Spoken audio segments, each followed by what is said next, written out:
नाज़रीन अस्सलाम वालेकुम। डॉक्टर दानिश रियल फोकस के साथ हाजिर है। मौलाना साहब की प्रेस कॉन्फ्रेंस ने कई चीज़ों को तहलील कर दिया और कई चीज़ों को जोड़ दिया।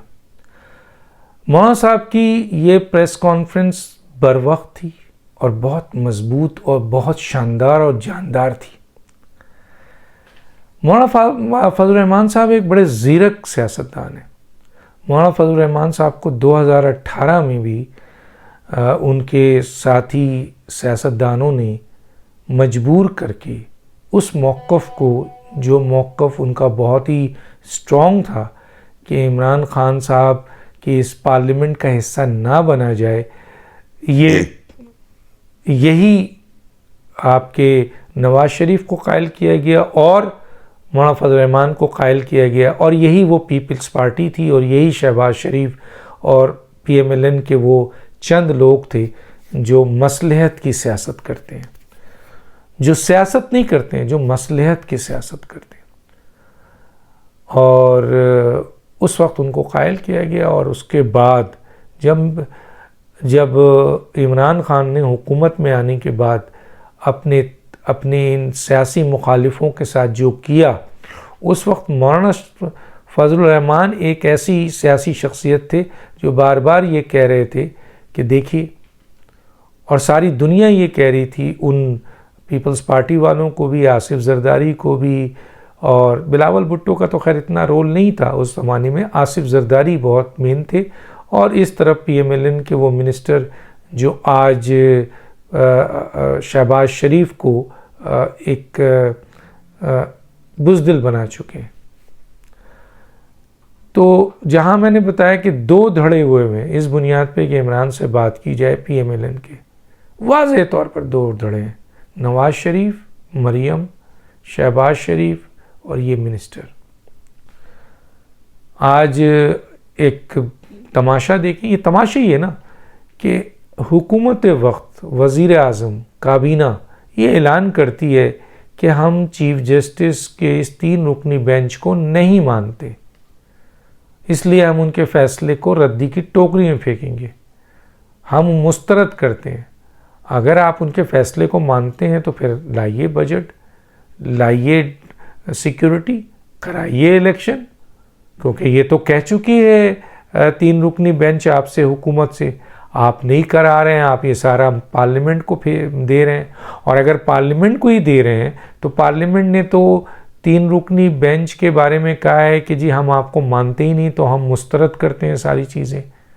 तो इसका मतलब है कि आप डायरेक्ट भी नहीं मान रहे हैं और पार्लियामेंट के थ्रू भी नहीं मान रहे हैं। तो फिर आपके मिनिस्टर साद रफ़ीक साहब क्या लेने गए थे वहाँ? फिर अटॉर्नी जनरल आपके क्या लेने गए थे वहाँ?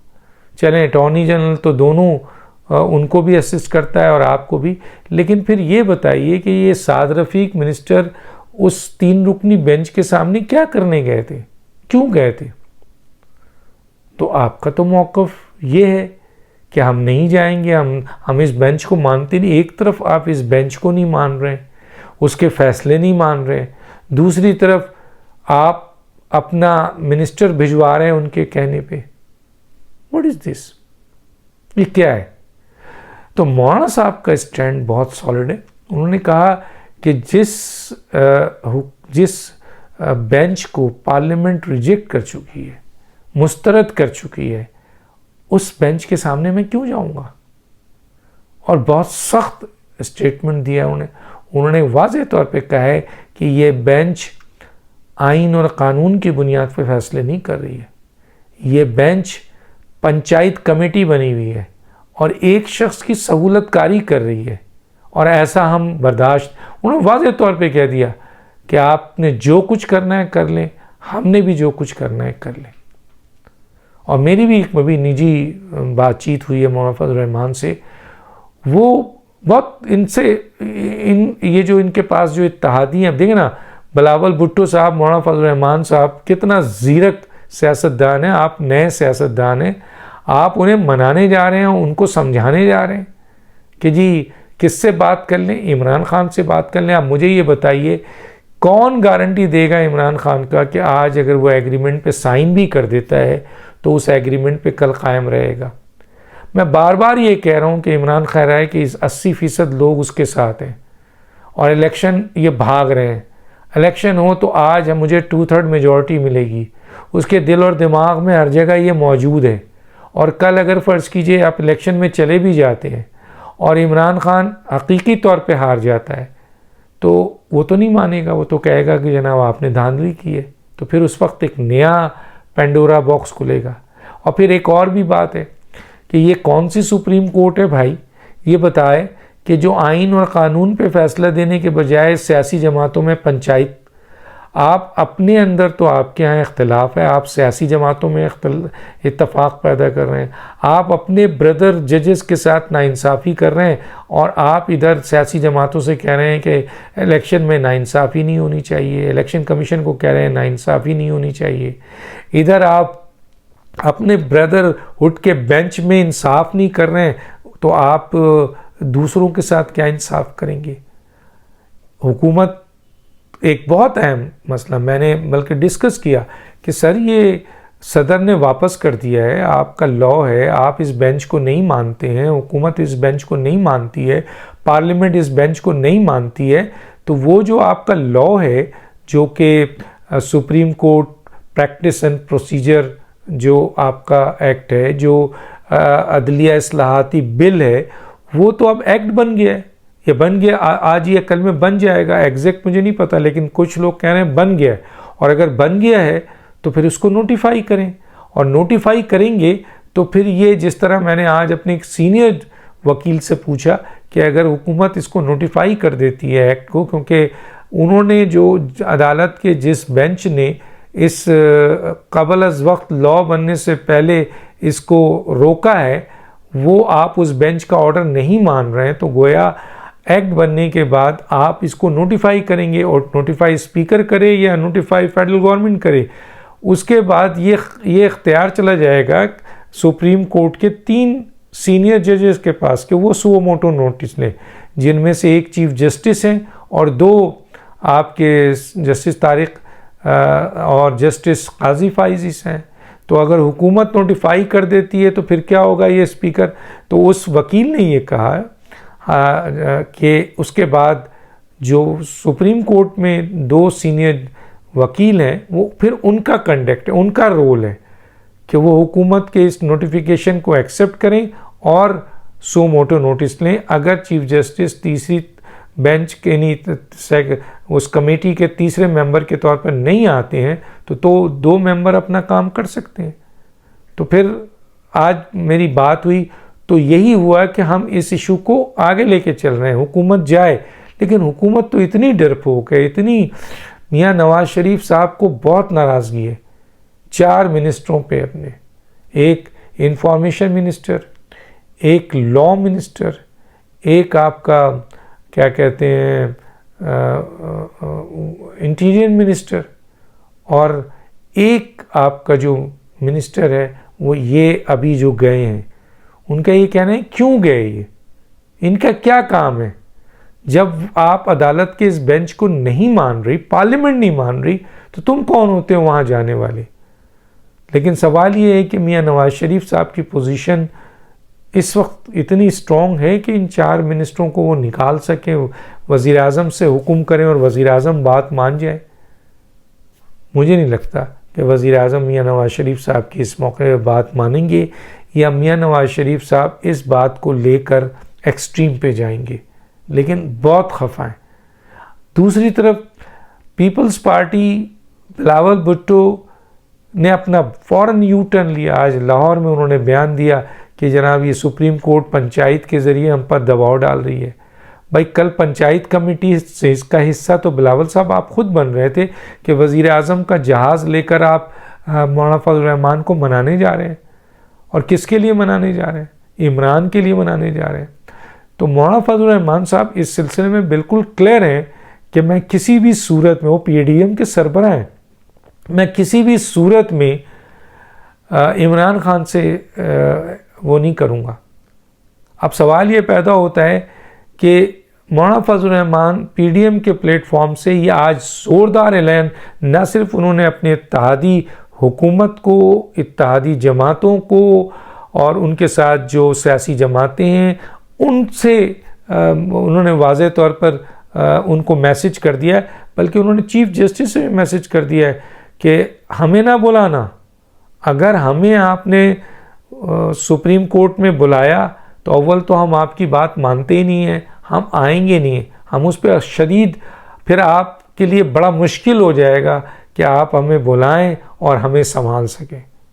मैं बता रहा हूँ, अगर मैं ये वाज़ेह तौर पर बता रहा हूँ कि मौजूदा इस बेंच ने अगर सियासी कायदीन को बुलाने की कोशिश की तो मेरा ख्याल है वो इतना बड़ा मसला बनेगा और वो उसके लिए तैयार हैं कि इस 3 रुकनी बेंच को भागना पड़ेगा।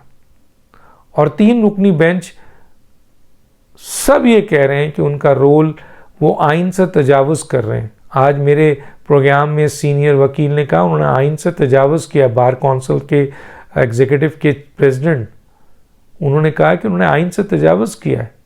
सुप्रीम कोर्ट आइन के तजावुज़ कर रही है। सुप्रीम कोर्ट का काम आइन के आर्टिकल 172 के तहत लॉ और क़ानून के मुताबिक फ़ैसला देना है, आइन की तशरीह करना है। उसका काम ये नहीं है कि वो सियासी जमातों को बैठाकर मसलहत पसंदी निकाले, नज़रिए ज़रूरत निकाले और इन लोगों को मिलाकर कोई डेट निकाले। अच्छा, दूसरी बात ये कि आप 90 दिन से एक्सटेंड कर रहे हो, बल्कि आपने अपने ऑर्डर में भी कहा है, जो कि आइन की खिलाफ वर्जी है। जब 224 की बात करो तो वो 90 डेज़ है, लेकिन आपने तो अपने फैसले में कहा है 90 डेज़ या उससे कुछ ज़्यादा कर लो, तो आपने तो खुद आइन तोड़ दिया। और उसके बाद आज ये कह रहे हैं कि अगर ये लोग बैठ जाएं, यानी बैठना किसको है? 11 सियासी जमातें तो बैठी हुई हैं, उनके मौक़िफ़ को तो आप सुन नहीं रहे। आप बैठाना किसको चाह रहे हैं? आप इमरान खान को बैठाना चाह रहे हैं और ये बैठने को तैयार नहीं है। और उसकी वजह है कि इमरान खान काबिल एतबार नहीं है। इमरान खान किसी भी लिहाज से, किसी भी एग्रीमेंट के लिहाज से काबिल एतबार नहीं है। और वो कभी भी इलेक्शन होगा, उनको अगर उनके माइंड के मुताबिक रिजल्ट नहीं मिला 2/3, तो वो नहीं मानेंगे, चाहे आप कितने ही फेयर इलेक्शन करा लें, चाहे आप करा लें। लेकिन एक और बात भी है, मौजूदा चीफ जस्टिस साहब ये क्यों कहते हैं कि इलेक्शन 14 मई को नहीं तो चले आगे कर लें, अच्छा जुलाई में करा लें, अच्छा बड़ी ईद के बाद करा लें। भैया, ये कानून और आइन ये कहता है, आइन का आर्टिकल 24 ये कहता है। एक तरफ आप आइन की बात करते हो, अपने फैसलों की बात करते हो, दूसरी तरफ आप इसको बढ़ाना चाहते हो। लेकिन आप जुलाई तक तो चले जा रहे हैं, आप अक्टूबर में क्यों नहीं जा रहे? एक सवाल है, आप अक्टूबर में क्यों नहीं जा रहे हैं? जुलाई ख़त्म, अगस्त, सितंबर, अक्टूबर, तो ये 1.5-2 महीने में क्या हो जाएगा? क़यामत आ जाएगी। इस 1.5-2 महीने में अगर सब मिलके सबका इलेक्शन हो जाए और जिसका दावा है कि हमें 80% लोग चाहते हैं, तो क्या 2 महीने में 80% 20% हो जाएगा? क्या हो जाएगा? एक चीज़ होगा जो बहुत ही इम्पॉर्टेंट है इमरान के लिए भी और मौजूदा चीफ जस्टिस साहब के लिए भी, इसलिए कि सितंबर में मौजूदा चीफ जस्टिस साहब फारिग, मौजूदा में सदर फारिग, फिर सदर कोई और होगा, फिर चीफ जस्टिस साहब कोई और होंगे। तो ये इमरान के लिए तो बहुत मुश्किल बात है कि इस चीफ जस्टिस के नीचे इलेक्शन ना हो, तो इसलिए वो पूरी जोर लगा रहा है। मौजूदा चीफ जस्टिस जोर लगा रहे हैं कि जी सितंबर से पहले पहले इलेक्शन करा लो। उनको क्या इंटरेस्ट है? अब लोग कहते हैं कि आपका इंटरेस्ट ये है कि आप क्योंकि इमरान खान की सहूलतकारी कर रहे हैं तो उनके साथ आपका कोई एग्रीमेंट है, और लोग ये कह रहे हैं कि आप अपनी एक्सटेंशन का सोच रहे हैं कि इमरान खान को जिताकर उनसे आप एक्सटेंशन लेकर मज़ीद आप यहाँ बैठेंगे चीफ जस्टिस बन के। मुश्किल काम है, बहुत मुश्किल काम है। जो मुझे मौलाना साहब फजल रहमान साहब के आज ब्लास्ट इंटरव्यू से पता चला है और उसके बाद होश ठिकाने आ गए हैं बाकी इत्तेहादियों के, जिसमें बिलावल भुट्टो है। मुझे ये सुना भी है कि उन्होंने इस बात पे माफ़ी मांगी है, सॉरी किया है कि वो एक ऐसे आदमी के साथ मुज़ाकरात के लिए क्योंकि जब मौलाना ने वो डंडी तोड़ दी जिस पे इन्होंने चलना था, तो इन्होंने यही कहना है ना, वज़ीर आज़म को अब जवाब देना है कि आप किस बुनियाद पर अपने वज़रा को भेज रहे हैं। अब तो सवाल ये है, और ये बात अब आगे आने वाली है जो मैं बताने वाला हूँ कि ये एक्ट ऑफ पार्लियामेंट बन गया है। अब एक्ट ऑफ पार्लियामेंट को नोटिफाई करना है स्पीकर या फेडरल गवर्नमेंट का। फेडरल गवर्नमेंट की इस्तेहकाक अगर वो नोटिफाई करता है तो फिर ये एक नोटिफिकेशन होगा जो कि सुप्रीम कोर्ट के पास जाएगा और सुप्रीम कोर्ट को ये देखें, काजी फाइज ईसा तो पहले ही कह चुके हैं कि 184(3) का इख्तियार चीफ जस्टिस का नहीं है, ये सुप्रीम कोर्ट का है और ये गलत कर रहे हैं। तो एक तरफ तो वो ऑलरेडी कह रहे हैं गलत है और फिर उनका फैसला भी है जिसको इन्होंने गैर आइनी तौर पर उसको ख़त्म किया है। और इधर से अगर हुकूमत जो कि एक कानूनी तौर पर एक नोटिफाई करके जो एक्ट बन चुका है, अगर इन 2 सीनियर जजेस को देती हैं तो ये 2 सीनियर जजेस फिर क्या करते हैं, ये बहुत इम्पॉर्टेंट है। अगर उन्होंने इस नोटिफिकेशन की बुनियाद पे, जो कि उनको करना चाहिए, चीफ जस्टिस को भी मेंबर को कॉल करें कि आइए जनाब हम सुओ मोटो नोटिस का फैसला करें, और चीफ जस्टिस कभी नहीं आएंगे इसके ऊपर, वो 3 बेंच बनाकर उसको भी कल्टी करना चाहेंगे, लेकिन वो नहीं कर सकते। जो पहले वाले ऑर्डर को नहीं माना गया इनके, तो दूसरे को कैसे माना जाएगा। चुनांचे इस मौके पे जस्टिस काजी फाइज ईसा और जस्टिस तारिक मसूद कॉल कर लेंगे कमेटी को, और उस कमेटी को जब वो हेड करके सो मोटो नोटिस का ऐलान करेंगे तो पूरी पार्लियामेंट, पूरी एग्जेक्टिव, पूरी हुकूमती इदारे, पूरे रियासती इदारे सब उनके साथ होंगे, इनके साथ कोई नहीं होगा। और फिर एक और बात भी है, सबसे अच्छी बात है कि इस वक्त फ़ौज हलफ और आइन के पासदारी कर रही है, इनकी डिक्टेशन नहीं ले रही है, किसी की भी नहीं ले रही है। तो मेरा ख्याल है मौलाना फजल रहमान साहब ने जो ब्लास्ट किया है इसके असरात बहुत दूर तक जाएंगे। और ईद के बाद उन्होंने जो कह दिया है कि मैं अवामी समुंदर लाऊंगा और दिखाऊंगा कि अवामी समुंदर क्या होता है, और ये जमा पार्क में चंद 100 लोग जमा करके वो इन सहूलतकारों की बुनियाद पर तमाशा कर रहे हैं, तो मैं दिखाऊंगा फिर अवामी। और वाकई अगर मौलाना फजल रहमान साहब ने कॉल दे दी और अवामी समुंदर निकल आया और वहाँ खड़े होकर मौलाना फजल रहमान ने इससे सख्त आपके प्रेस स्टेटमेंट दे दी, तो फिर आपका क्या होगा।